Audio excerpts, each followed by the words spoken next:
All right, everyone, let's take a look at these two free response problems. I'll break it up into two videos, so I'll solve the first one and here in this video, and then the second one I will solve in a separate video for you guys. So let me minimize that. 1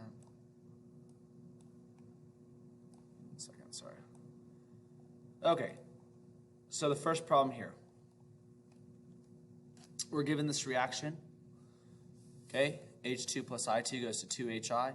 Delta H is negative. So again, if I'm going to do this, anytime I see negative delta H, I'm going to right away go and write exothermic right by it. If you're doing this on a piece of paper, just simple things like that I always find helpful. Okay, show an incomplete energy diagram for the reaction. The potential energy of the reactants indicated in the diagram. Okay, so exothermic. So what do we know? We know my products have to go down here, correct? Right? And we know for reactions, they've got to go through some activation energy. Okay? So this is what we're going to have for A, the complete energy diagram. Okay? So we see it approach activation energy here, moving through a transition state, ending over here. So the transition state just means, hey, bonds are breaking and making this portion right here. And then we're going to go down here to that. Okay? And then this is going to be HI down here, or products, you could write that. Okay. So that's the first part there.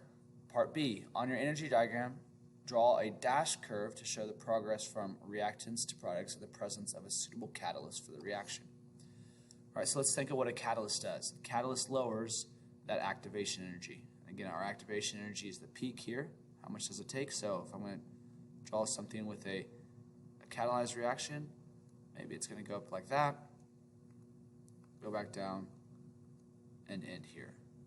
Okay? A catalyst will always start and end in the same place. It just gets a lower peak. Okay, so there's the complete catalyzed reaction. Let's read part C here and see how part C is asking us to do. On the energy diagram, draw a vertical line segment with a length that corresponds to the activation energy for the reversed uncatalyzed reaction, okay, of HI going to H2 and I2. Okay, so my reverse reaction is going to be from here, uncatalyzed, so we're going to go back to the solid, so this is my activation energy. There's my EA for the reversed uncatalyzed reaction. All right, so there's the first one, just making sure we understand what these energy diagrams mean. Other pointers with the energy diagrams, if it was a multi-step reaction, it doesn't show me that. You'd have multiple peaks.